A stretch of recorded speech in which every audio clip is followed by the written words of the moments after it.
안녕하세요. 서울에 살고 있는 20대 후반의 여자입니다. 집에 있기보다는 외출해서 사람도 만나고 쇼핑도 하는 걸 좋아해서 사실 이런 채널을 즐겨 듣지는 않았어요. 그런데 한창 결혼 문제로 힘들 때 이곳의 사연을 우연히 듣게 되었는데 비슷한 고민을 가진 사연자의 얘기에 빠져들어 눈물까지 흘리게 되더라고요. 그때 마음이 좀 치유가 된 느낌이랄까요? 나 같은 사람이 또 있구나. 나만 힘든 게 아니구나. 이런 생각을 하면서요. 그렇게 이곳의 사연을 꾸준히 듣게 되었답니다. 그러다 보니 벌써 그 남자와 헤어진 지 1년 가까이 흘렀네요. 이제 마음의 상처도 많이 아문 것 같아요. 이 채널에서 받았던 위로를 다른 분들께도 드리고 싶어서 용기 내 사연을 써봅니다. 지금 생각하면 정말 현명한 선택을 했던 저의 이야기. 한번 들어주시겠어요? 그 당시 전 서울 강남의 어느 성형외과에서 원무과 직원으로 일하고 있었습니다. 상담을 진행하진 않았고 주로 접수와 결제 담당이었어요. 빌딩의 한 층을 통으로 썼기 때문에 규모가 꽤 컸거든요. 그래서 직원들이 많았고 예약하는 환자들도 많아서 매일 정신없이 일했었어요. 원무과 쪽은 처음이어서 일을 배우느라 더 정신이 없는 상태였죠. 병원은 16층짜리 빌딩에 있었는데 다른 회사나 로펌도 있었어요. 아침에 엘리베이터를 기다리는데 어느 날부터인가 어떤 남자가 눈에 띄더라고요. 항상 세련된 양복 차림에 참 훈훈한 남자였어요. 몸매가 호리호리하고 얼굴도 여자들이 좋아할 정도로 잘생겼고요.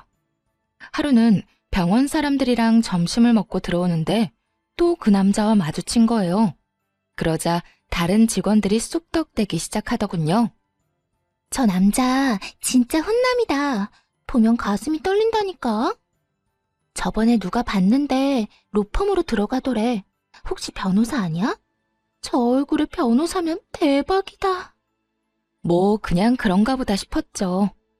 그때는 병원 일 끝나면 퇴근해서 친구들이랑 놀기 바빴고 격일마다 운동도 열심히 해서 인생이 너무 재밌는 시절이었거든요. 그래서 남자에게는 별로 관심이 없었죠. 또 전혀 상관없는 사람이기도 했으니까요.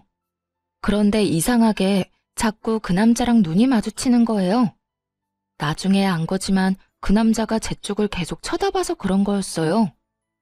그로부터 한 달 정도 지났을까요? 퇴근하는데 비가 막 내리더라고요. 그래서 택시를 잡으려고 하는데 갑자기 누가 옆으로 쓱 다가오더군요. 놀라서 옆으로 얼른 피하고 보니 우산을 든 그 남자였어요. 혹시 버스 타시면 같이 정류장까지 가실래요? 전 버스 타러 가거든요. 네? 아니요. 전 여기서 그냥 택시 타려고요. 지금 막히는 시간이라 택시 타면 요금 엄청 나올 텐데. 어디까지 가시는데요? 집이 그렇게 멀지 않아서 괜찮아요. 배려해 주셔서 감사합니다. 마침 택시가 와서 얼른 잡아 탔어요. 힐끗 뒤를 보니 남겨진 남자가 택시를 멀거니 보고 있더라고요. 그런데 그 이후로 저를 만나면 먼저 인사를 건네기 시작하는 거예요. 다른 직원들이 그 모습을 보고 난리가 났죠. 남자는 혼자 점점 친한 척을 하더니만 같이 저녁을 먹자더군요. 사실 그렇게 싫지는 않아서 함께 식사까지 하게 되었어요. 전 12층 로펌에서 일해요. 변호사 5년 차고요. 다른 거 하다가 다시 로스쿨 들어가서 공부하고 지금까지 일만 했어요. 그래서 그런가 여자친구 없이 지낸 지 엄청 오래됐네요. 아, 네. 근데 왜 그런 말을 하세요? 혹시 저한테 관심 있어요? 네.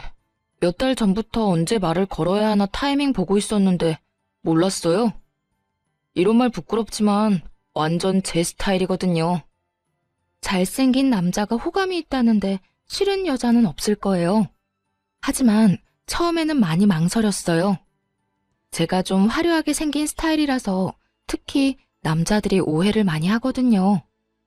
남자친구가 많을 것 같다는 둥, 매일 나가 놀 것 같다는 둥. 그래서 그런지 어릴 때부터 사람을 사귈 때 경계를 많이 했어요. 그래도 남자친구가 조심스럽게 다가와준 덕분에 결국 마음의 문을 열고 사귀게 되었답니다.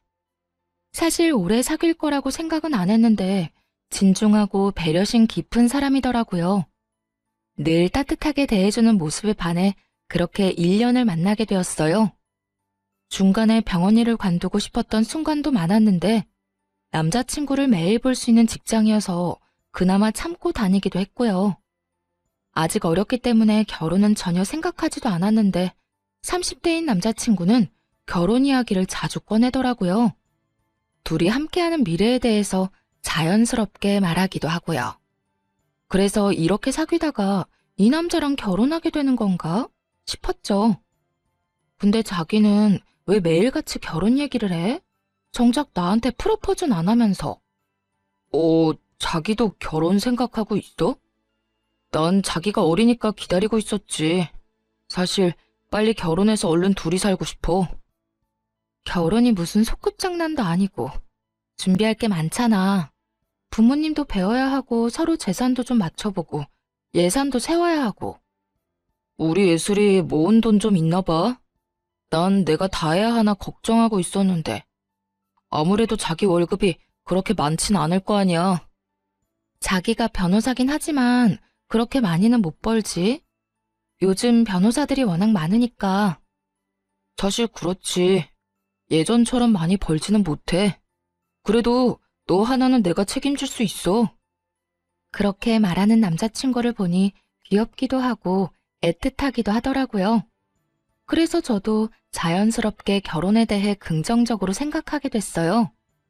그 사이 남자친구한테 로맨틱한 프로포즈를 받아 승낙도 했고요. 앞으로 사랑하는 남자와 결혼해서 꽃길만 걸을 거라는 설렘으로 가득 차 있었죠. 지금 생각하면 참 어린애 같았지만요. 그러던 어느 날 남자친구가 심각하게 자기 집 얘기를 꺼내는 거예요. 나는 사실 엄마랑 둘이 살고 있어. 아버지가 나 대학생 때 갑자기 병으로 돌아가셔서 엄마가 우울증에 걸리셨거든. 로스쿨 다니느라 집도 팔아서 더 작은 집으로 이사 갔고 그나마 내가 변호사가 돼서 다행이지. 우리 엄마 그거 하나 보고 사셔. 그러셨구나. 난 그냥 평범한 집에서 자랐어. 자기한테 그런 아픔이 있는 줄 몰랐네. 그래도 이렇게 변호사까지 되고 대단한 거야, 정말. 저기, 내가 엄마한테 자기에 대해 말씀드려봤거든? 여자친구 있다고. 결혼 생각한다고 하니까 직업이랑 집안을 바로 물으시더라고. 그래서 아직 자세히 말씀은 못 드렸는데 자기 직업이 전문직은 아니니까 우리 엄마가 반대하실 수도 있을 거야. 어쩌면 좀 모질게 구실 수도 있고. 그래? 좀 걱정되긴 한다. 난 자기 어머님이 반대하시면 억지로 결혼할 마음은 없어. 자기 너무 냉정하게 말한다. 난 엄마를 어떻게 설득할지 고민하느라 머리가 터질 것 같은데. 저기, 나를 사랑하면 엄마가 모질게 대하더라도 좀 참아줄 수 없을까? 사실 자기가 공부 열심히 해서 좋은 직업 가졌으면 이런 걱정 안 했을 테니까. 남자친구가 이렇게 말하는데 좀 어이가 없더라고요. 병원에서 접수하는 일을 한다고 엄청 하찮게 여기는 느낌이었죠. 나에 대해 많이 아는 것도 아니면서 말이에요. 사실 남자친구에게 집안에 대한 작은 비밀을 숨기고 있었는데 그냥 다 말해버릴까 하다가 아직 때가 아닌 것 같아 입을 다물었어요. 어릴 때부터 주변 사람들한테 우리 집 얘기는 절대 안 했거든요. 친구들한테도 그냥 평범하게 산다고만 하고 이러쿵저러쿵 말한 적도 없어요. 남들한테 쓸데없는 말 하지 말라고 부모님이 항상 신신당부하셔서 그렇게 됐죠. 일단은 말을 아끼고 다시 만남을 이어가던 어느 날이었어요. 먼저 퇴근하고 건물 입구 앞에서 남자친구를 기다렸죠. 때마침 남자친구가 나오길래 인사하는데 어떤 중년 여자가 툭 치고 가는 거예요. 게다가 남자친구 이름을 크게 부르면서요. 한눈에 봐도 남자친구 엄마라는 걸 알 수 있었어요. 남자친구도 놀랐는지 제 쪽을 휙 쳐다보더라고요. 엄마, 여기까지 웬일이에요? 언제 끝날 줄 알고요. 전화를 미리 하시죠. 우리 변호사님 이렇게 퇴근한 거 보는 게 엄마 행복이야. 아휴, 멀리서 오는 거 보는데 너무 멋있더라. 무슨 아침 드라마 보는 줄 알았잖아. 아, 진짜 그만하세요. 민망하네. 엄마, 이쪽은 이예슬이에요. 내 여자친구. 이렇게 갑자기 만나서 좀 그렇다. 정식으로 날 잡아서 만나야 하는데. 응? 그러게. 그건 그렇고 여기까지 왔는데 엄마랑 같이 집으로 가줄 거지? 그러더니 남자친구 엄마가 팔짱을 딱 끼고는 남자친구를 끌고 가려고 하더라고요. 남자친구는 당황하면서 저를 쳐다봤고요. 근데 오늘 예슬이랑 선약이 있는데? 그러니까 연락을 먼저 하셨어야죠. 아님 이렇게 된 거 우리 셋이서 저녁 먹을까요? 맨날 밖에서 밥 먹는 애가 또 무슨 외식을 한다 그래? 내가 너 좋아하는 제육볶음 맛있게 해놨는데. 그럼 난 먼저 갈게. 내일 보면 되지. 어머님, 다음에 뵙고 정식으로 인사드릴게요. 그런데 진짜 너무 웃겼던 게 뭔지 아시나요? 남자친구 엄마는 저를 한 번도 안 쳐다봤고 마치 없는 사람 취급했다는 거예요. 당연히 인사도 받아주지 않았죠.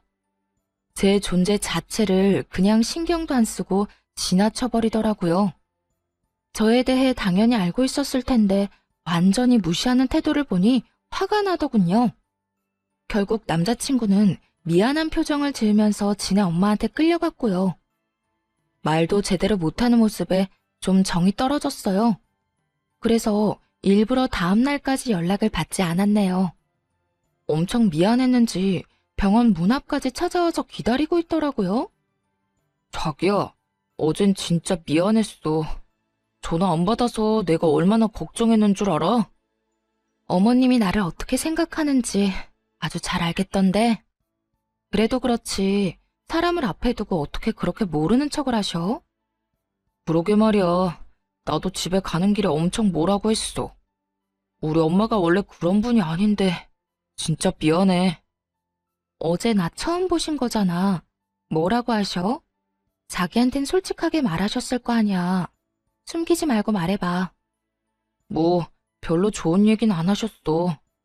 그냥 모르는 척하고 넘겨줘. 내가 우리 엄마는 잘 설득할게. 아, 말해보라고. 나도 알아야 앞으로 어떻게 할지 생각해볼 거 아니야. 생긴 게 날라리 같고 치마도 너무 짧다고. 그렇게 어린 것 같지도 않은데 정숙하지 않다고 하시네. 어젠 좀 치마가 짧긴 했지. 난 그런 거 좋아하지만. 날라리라니. 진짜 어이가 없더라고요. 어차피 곧 우리 집에도 인사를 가야 하니까 이번 기회에 다 털어놓기로 했어요. 우리 집에 인사 오기 전에 미리 말할 게 있어. 무슨 말인데? 혹시 무슨 달동네 산다는 말 아니지? 자기 경제 사정 안 좋다는 건 나도 짐작했어. 괜찮아. 아니? 그건 아니야. 우리 집 가면 놀랄까봐 미리 말해주는 거야. 사실 내가 지금 일하는 병원 원장이 우리 오빠야. 우리 오빠가 성형외과 전문이거든. 진짜야? 아, 그래서 거기서 일하는 거구나. 아, 그럼 자기가 해외에서 학교 나왔다고 한 것도 진짜겠네. 사실 안 믿었거든. 나 미국에서 대학 다니다가 사정이 있어서 다시 한국으로 돌아온 거야.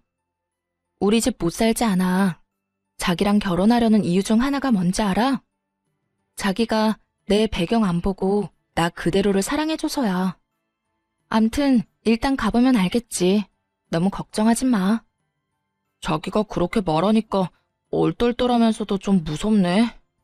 나 마음에 안 들어 하실까봐 걱정된다. 네, 맞아요. 사실 아버지께서 부동산으로 재산을 많이 불리셔서 부유하게 자랐답니다. 서울의 빌딩 포함해서 건물이 3채 정도 있는 걸로 알고 아버지는 임대업 전문으로 투자회사를 하고 계시고요. 다행히 오빠가 의사가 되어준 덕분에 저는 자유롭게 자랐어요. 그런데 디자인을 전공해 뉴욕으로 대학을 갔다가 교통사고로 다리를 다쳤거든요. 그래서 어쩔 수 없이 졸업을 못하고 귀국하게 된 거였답니다. 공부를 못하게 되니까 미래도 불투명해져서 심적으로 정말 힘든 시기였어요. 방황도 많이 해서 부모님 속도 많이 썩였죠. 방에만 처박혀 있으니까 보다 못한 부모님이 끌어내서 일을 시키신 거였어요. 오빠 병원에서 아르바이트라도 하라면서요. 확실히 규칙적인 일상을 보내고 사람들이랑 대화도 하니까 많이 건강해졌어요. 거기다 남자친구를 만나게 되면서 더욱 생기가 생기고 웃음도 많아져서 그런지 부모님도 벌써부터 남자친구를 좋게 생각하고 계시더라고요.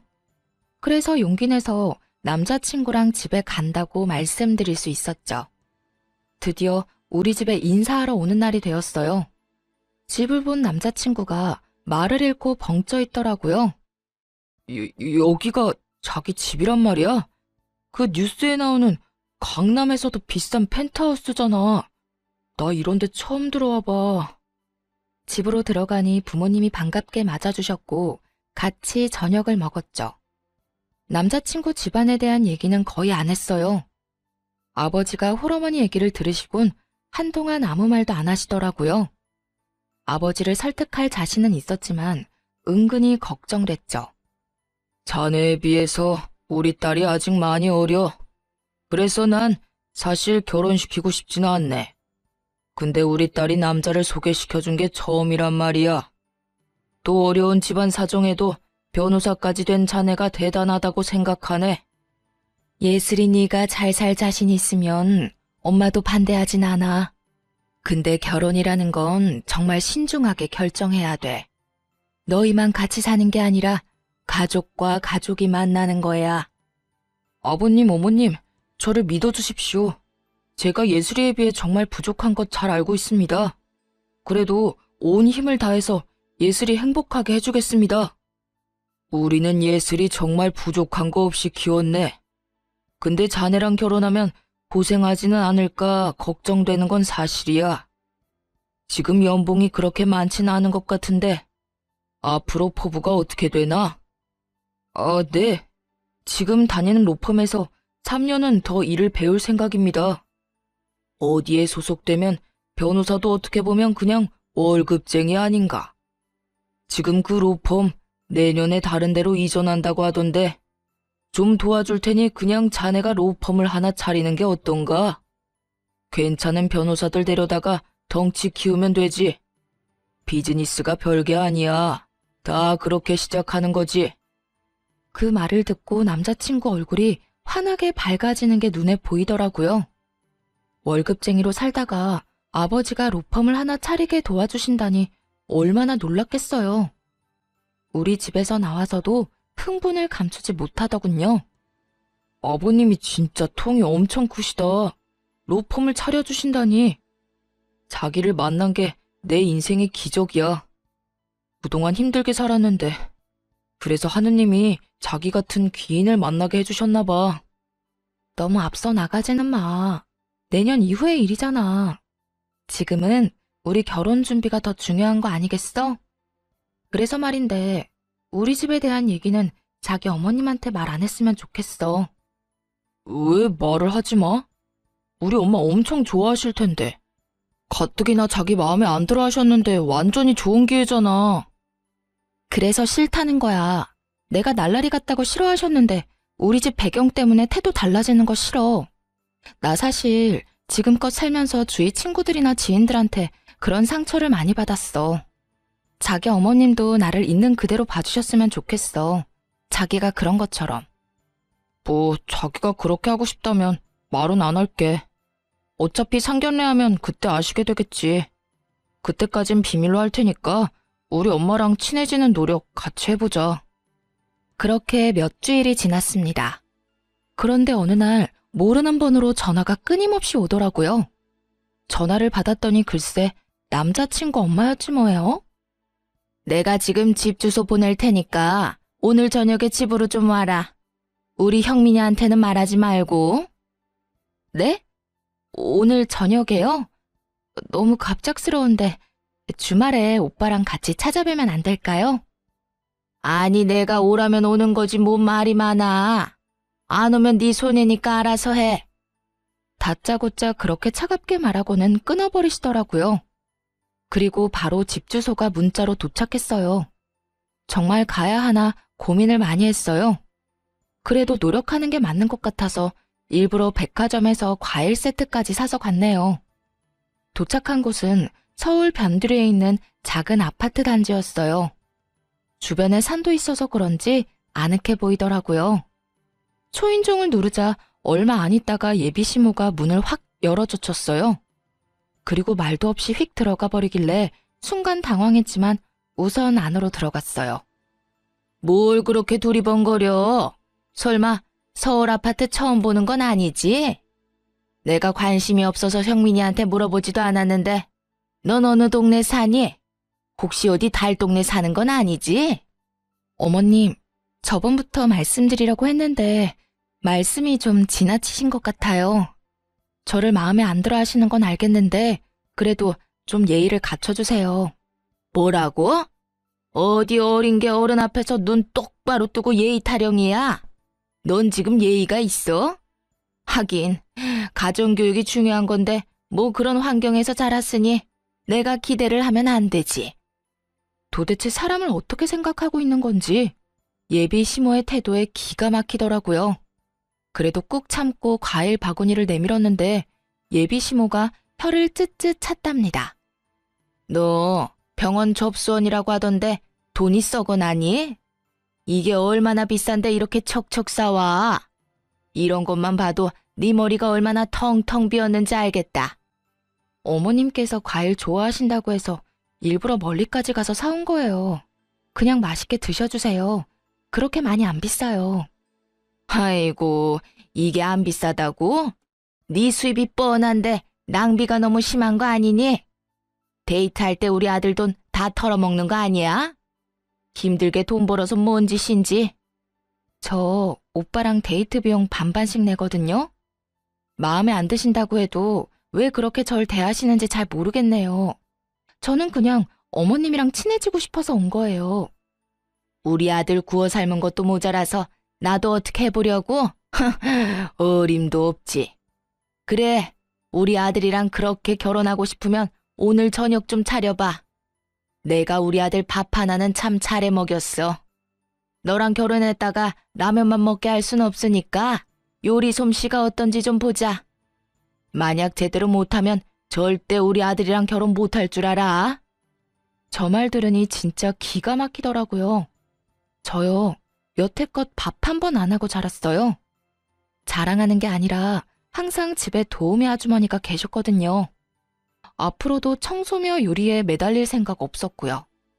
그리고 결혼하면 둘이서 알아서 밥 차려 먹고 잘 살 텐데 예비 시모가 말하는 것을 들으니 무슨 노예를 구하는 것 같았죠. 저는 결혼해도 일할 거예요. 집에서도 요리해 본 적 없고요. 부모님도 저한테 밥 차리라고 말씀하신 적 없어요. 무슨 며느리 뽑는 선발전 하는 것도 아니고 밥 못하면 결혼 못한다고 말씀하시는 게 너무 어이가 없네요. 저 그만 가볼게요. 이거 말하는 꼬락서니 좀 봐. 야, 너 거기 안 서?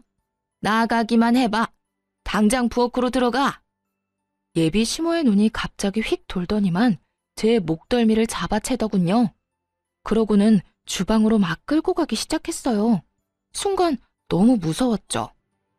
내가 우리 아들을 어떻게 변호사로 만들었는데 니까짓 게 뭔데? 가진 게 없고 이뤄놓은 것도 없으면 뭘 해줄 수 있는지 보여줘야 하는 거 아니야? 집에서 우리 아들 수발 잘 들고 밥이라도 잘해야 할 거 아니야? 예비 시모를 확 밀치며 말했어요. 이게 무슨 짓이에요? 사람 죽일 일 있어요? 그쪽 아들이랑 결혼 안 하면 되죠? 당장 헤어져 줄게요. 이제 만족하세요? 비켜요. 그대로 달려서 현관문으로 갔죠. 눈물이 하염없이 나고 목은 너무 아프고 살면서 이런 일은 처음이었어요. 그때 정말 짠 것처럼 남자친구가 들어오더군요. 제 얼굴을 보고는 깜짝 놀라 자기 엄마한테 무섭게 소리치기 시작했어요. 이게 뭔 짓이에요? 내가 예슬이 부르거나 연락해서 이상한 짓 하지 말라고 했죠? 변호사가 뭐 그렇게 대단하다고 만나는 여자들마다 떼어놓으려고 난리냐고. 진짜 미쳤어요? 예, 난 다 너를 위해서 그러는 거지. 그깟 변호사라니. 네 얼굴에 네 직업이면 열쇠 3개는 기본으로 주는 여자도 만날 수 있단 말이야. 어디서 맨날 거지 같은 애들만 데려오니까 그러는 거 아니니? 그 말을 듣자 정신이 확 들더군요. 그동안 믿었던 남자친구한테도 배신감이 들었고요. 물론 저를 만나기 전에 다른 여자야 만났겠지만 그동안 그런 말 전혀 없었거든요. 저번에 그 선생이라는 계집애도 떨쳐내느라 얼마나 힘들었는데. 그런데 이번엔 이런 날라리 꽃뱀을 데려와? 자기야, 일단 나가자. 내가 다 설명할게. 소리치는 예비 시모를 뒤로 하고 겨우 나왔습니다. 남자친구의 차에서 진정될 때까지 멍하게 앉아 있었어요. 이런 일이 생기다니 진짜 꿈을 꾸는 것 같더라고요. 남자친구한테 가기 전에 미리 말을 해놔서 다행이지. 저 혼자였다면 더 못된 일도 당했을 것 아니겠어요? 엄마가 한 말은 너무 신경 쓰지 마. 내가 다 미안하다. 자기야, 이런 일로 나 버리는 거 아니지? 자기가 원하면 엄마랑 인연 끊고 살게. 진짜야. 나도 정말 지긋지긋해. 그래도 키워주신 엄만데 어떻게 천륜이 끊어지겠어. 나랑 인연을 끊는 게 훨씬 빠를 것 같은데. 그리고 다른 여자 얘기는 뭐야? 다 지나간 일이니까 굳이 말 안 한 거야. 예전에도 결혼할 여자가 있긴 했어. 근데 엄마가 하도 괴롭혀서 결국 헤어졌거든. 그럼 나한테 그 말도 했어야지. 그래야 자기 어머님이 어느 정도인지 알잖아. 난 오늘 일 너무 충격적이야. 내가 대신 이렇게 빌게. 진짜 미안해. 그래서 자기 집안에 대해서 미리 말하자고 한 거야. 그러면 엄마가 잘 대해주실 게 확실하고 결혼까지 아무 문제 없으니까. 그거야 자기한테 유리한 입장인 거고 내가 굳이 그렇게까지 하면서 결혼할 필요는 없는 것 같아.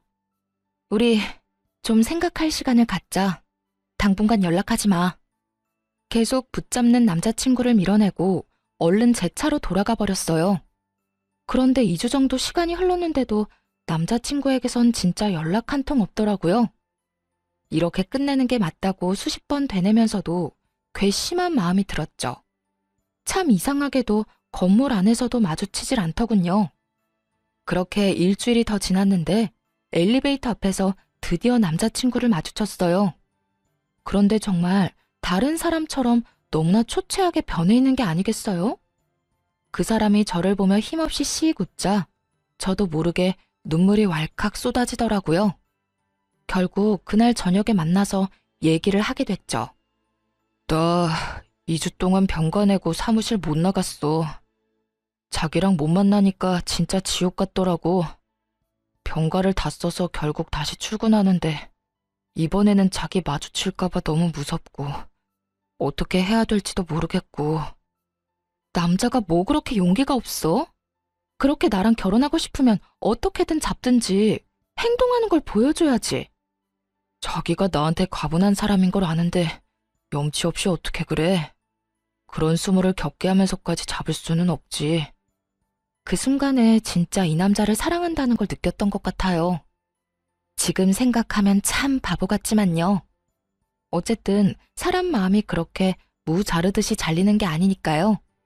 사실 자기한테 말을 안 했는데 우리 엄마 때문에 너무 힘들었거든.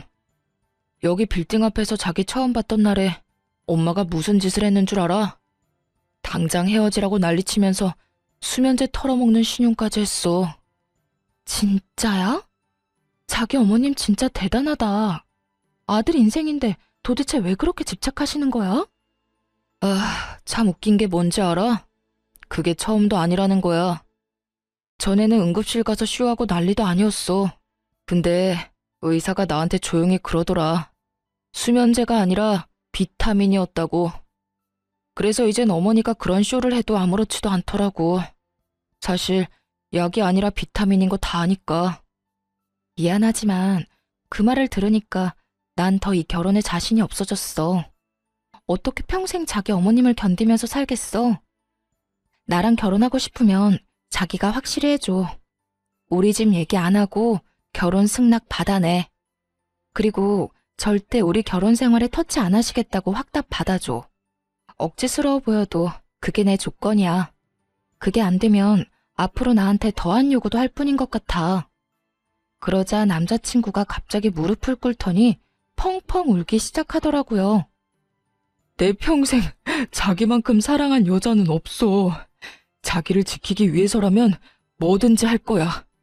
어떻게든 엄마가 우리 일에 더 이상 참견 못하게 내가 확실히 정리할게. 나 조금만 기다려줘. 우리 안 헤어지는 거 맞지? 남자친구가 울면서 사정을 하기도 했고 저도 사랑하는 마음이 컸기에 우선은 일을 해결할 때까지 지켜보기로 했죠. 다시 만나니까 제 마음도 안정되는 게 느껴졌답니다.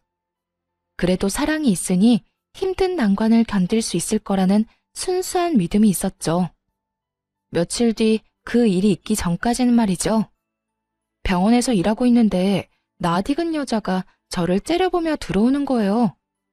눈을 다시 비비고 볼 정도로 이 상황이 믿기지가 않았어요. 맞아요. 남자친구의 어머니였어요.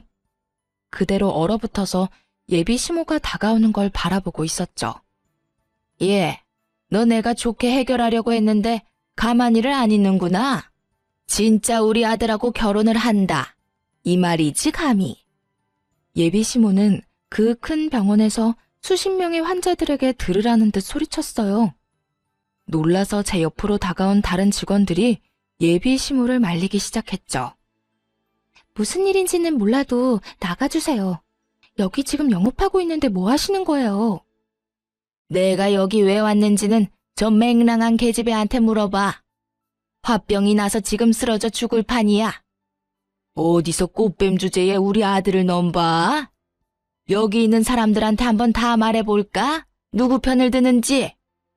지금 여기 사람들 많으니까 나가서 얘기하세요. 아무리 그래도 일하는 직장에 오셔서 지금 뭐 하시는 거예요? 이까지 접수대에서 일하는 주제에 뭔 대단한 거 한다고. 너 대학이나 제대로 나왔어? 너 같은 애들 뻔하지. 반반한 얼굴 하나 믿고 잘난 남자 꼬시려고 하는 거 내가 모를 것 같아? 너 당장 우리 아들한테서 떨어져. 그 확답 받을 때까진 난 절대 여기서 안 나간다. 그러고는 예비 시모가 갑자기 정수기 쪽으로 가더니 컵에 찬물을 담기 시작했어요. 하도 열을 내더니 물 마시려는가 보다 하는 찰나에 그걸 저한테 확 뿌린 거 있죠. 그 많은 사람 앞에서 물까지 뒤집었으니 정말 너무 화가 나고 견딜 수가 없더군요. 사람들이 수군대는 소리가 들려왔어요. 이에 질세라 탕비실로 가서 큰 물통에 물을 한가득 떠 예비 시모한테 확 뿌렸죠. 나 절대 당신 아들이랑 결혼 안 해. 걱정 붙들어 매세요. 나중에 절대 후회하지 말고 나한테 구질구질하게 매달리지 말아요. 알았어요? 이게 진짜 미친년이네. 감히 나한테 물을 뿌려? 내가 너한테 매달린다고? 지나가던 개가 웃겠다. 너나 지금 네가 한 말 꼭 지켜. 우리 아들 앞에 다신 나타나지 마. 밖에서 한바탕 소동이 일어나니 당연히 진료실 안까지 그 소리가 다 들렸겠죠. 진료를 보던 오빠가 나오더니 놀라서 얼른 저한테 달려왔어요. 이게 지금 다 무슨 일이야? 누가 진료 중인 병원에 와서 이런 짓을 하는 거야? 예슬아, 뭔 일이야?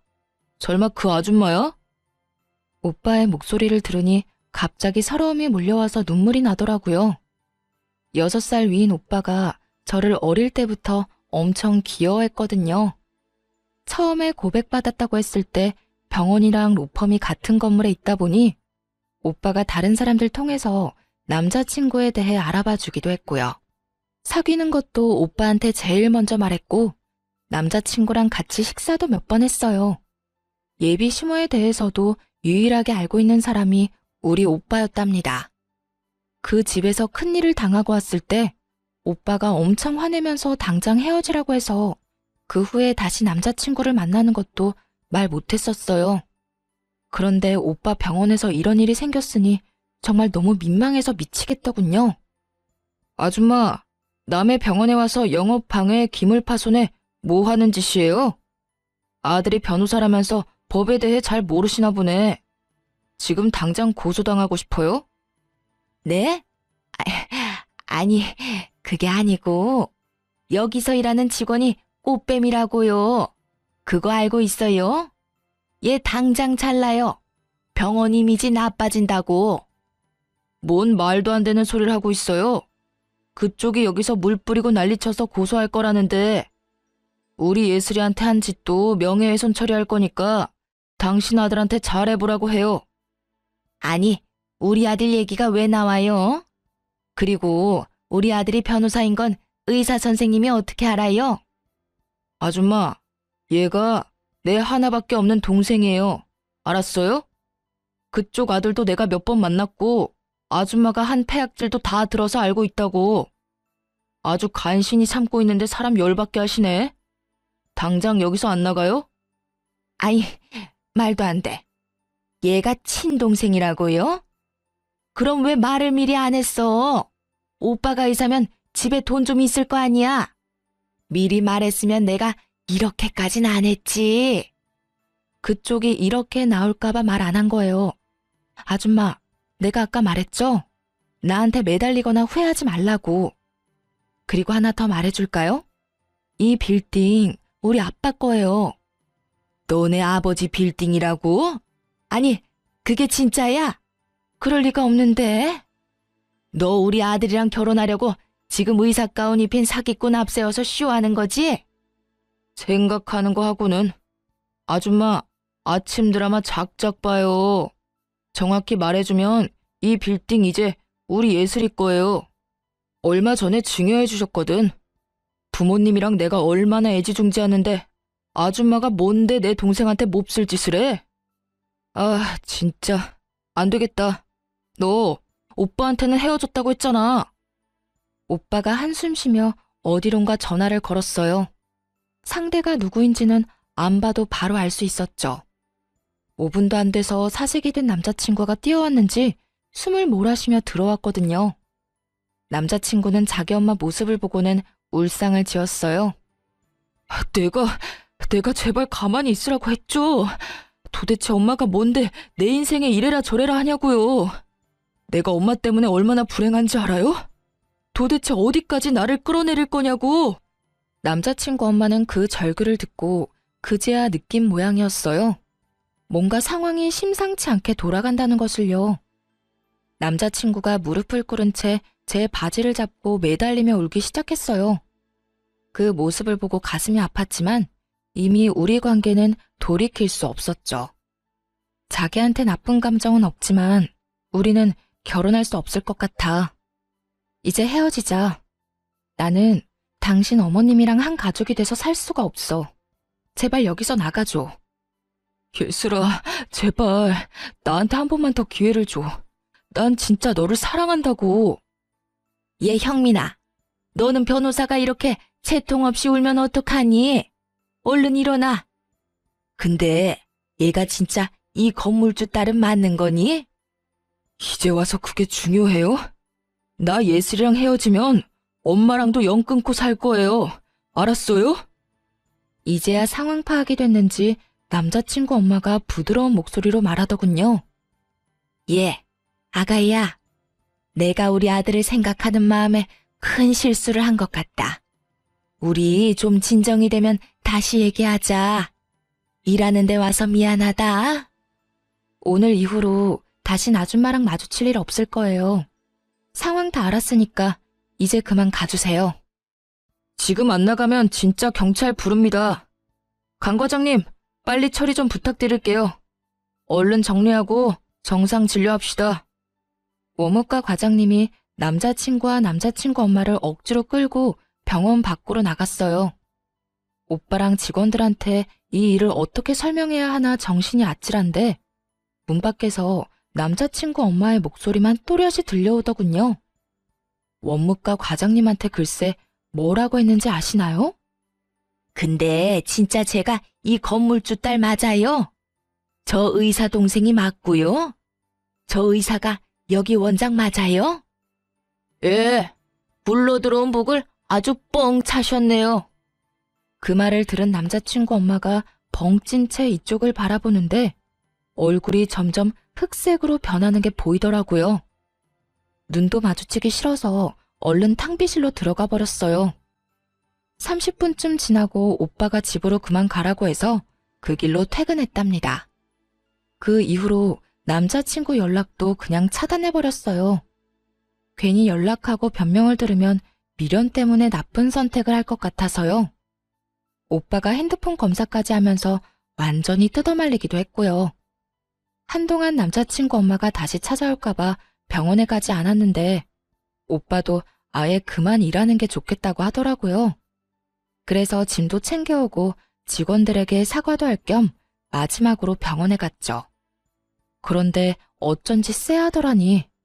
빌딩 앞에서 남자친구 엄마랑 딱 마주쳤지 뭐예요. 저를 발견하자마자 막 달려오더군요. 진짜 무슨 공포영화처럼 너무 무서워서 뒷걸음질까지 쳤네요. 그러더니 무턱대고 앞에서 무릎을 꿇었어요. 잠을 한숨도 못 잔 것처럼 머리는 엉망이고 옷도 엉망이고 말이죠. 아가야, 제발 나 좀 한 번만 봐주렴. 정말 미안하다. 우리 아들 한 번만 받아주면 내가 앞으로 네 앞에서 납작 엎드려서 살게. 응? 내가 우리 아들 일이라면 앞뒤 안 가리는 경향이 좀 있어. 잠깐 미쳤었나 봐, 아가야. 다 끝난 마당에 소름 끼치게 무슨 아가? 난 아줌마 얼굴 보는 것만으로도 끔찍해요. 내가 말하지 않았어요? 그쪽 아들이랑 다신 안 만날 거고 결혼도 안 할 거니까 나 찾아오지 말라고요. 그날 이후로 형민이가 짐 싸서 나가버렸어. 나한테 전화 한 통도 없고 그래서 잠도 못 자고 너한테 용서를 빌려고 매일 여기서 너만 기다렸단다, 아가야. 그 말이 더 소름 끼치네요. 나 다신 여기 안 올 거니까 앞으로 찾아오지 마요. 그리고 이제 다 끝난 사이지만 당신 아들은 당신 소유물이 아니에요. 아들 인생 망치지 말고 적당히 해요. 계속 따라오며 미안하다고 오는 그 여자를 떼어내느라 진짜 곤혹스러웠어요. 결국 빌딩 경비원분들한테 부탁해서야 겨우 쫓아버릴 수 있었죠. 그렇게 그 아줌마와의 악연은 다행히 끝낼 수가 있었어요. 전 남자친구와는 그 후 3개월 뒤에 한 번 만난 걸로 인연을 마무리했고요. 지금도 그 사람을 생각하면 마음 한편이 아려요. 차라리 절대 못 헤어진다고 악이라도 썼다면 정이 더 떨어졌을 텐데 그 사람은 제가 연락할 때까지 한 번도 연락하지 않더라고요. 오빠를 통해 그 사람이 로펌을 그만뒀다는 사실을 알게 됐지만 연락하진 않았어요. 그런데 어느 날 그 사람에게서 메시지가 왔더군요. 물론 바보 같은 건 알지만 그래도 한 번 만나서 마무리를 짓고 싶더라고요. 자주 가던 공원에서 만나서 어색하게 얘기를 이어나갔죠. 우리 엄마가 병원 앞에서 매일 너 기다렸단 소리 들었어. 정말 미안해. 내가 알아서 해결했어야 했는데. 우리 엄마 아직도 나한테 별 미친 소리를 매일같이 하고 있어. 너 잡으라고 돈 많은 며느리 놓쳐서 평생 제정신으로 못 살겠다고. 나도 병원 오래 안 나갔다가 딱 한 번 갔어. 매일 기다리고 있는 줄은 몰랐지 뭐. 이제 다 끝난 일이야. 예슬아, 너무 미안해서 차마 돌아오라는 말은 하지 못하겠어. 근데 진짜 내 욕심으로 한 번만 다시 잡고 싶다. 나 엄마 집에서 나와서 혼자 살고 있어. 평생 엄마 안 보고 산다고 해도 나한텐 기회가 없을까? 나도 오빠한테 나쁜 감정은 없어. 그래서 더 힘들어. 부모님한테 제대로 말도 못하고 그냥 헤어졌다고만 했지만 나도 진짜 힘들다고. 근데 나는 오빠 어머님 얼굴을 다신 볼 자신이 없어. 영 끊겠다고 하지만 오빠랑 있는 동안은 어찌됐든 소식을 듣게 될 거잖아. 난 오빠보다 내 인생이 더 중요해. 그래, 잘 알고 있어. 마지막으로 나도 욕심 부려본 거야. 앞으로 좋은 사람 만나서 행복하게 살아. 그 사람과의 인연은 그렇게 끝이 났답니다. 저는 공부를 다시 하기 위해 곧바로 준비해서 다시 미국으로 유학을 떠났어요. 지금은 미국에서 생활 중인데 저녁에 이곳의 사연을 종종 듣고 있죠. 한국을 향한 향수를 달랠 수 있어서 참 좋아요. 가끔 오빠와 통화를 하는데 놀라운 소식이 뭔지 아세요? 그 아줌마가 아직도 빌딩 근처를 돌아다니는 것 같다고 하더라고요. 진짜 정신이 이상해진 거 아닐까 싶어요. 하긴 그렇게 돈 많은 집 며느리 찾으려고 난리치다가 자기 때문에 놓쳐버렸으니 저 같아도 속 쓰려서 제대로 못 살 것 같네요. 상처도 많이 받고 이상한 일을 겪은 터라 앞으로 결혼할 수 있을지 모르겠지만 지금은 우선 공부를 잘 끝내는 걸 목표로 지내고 있어요. 제가 타지에서 잘 살아갈 수 있도록 듣고 계신 분들이 힘을 주셨으면 좋겠습니다. 이야기 들어주셔서 감사드리고 좋은 날만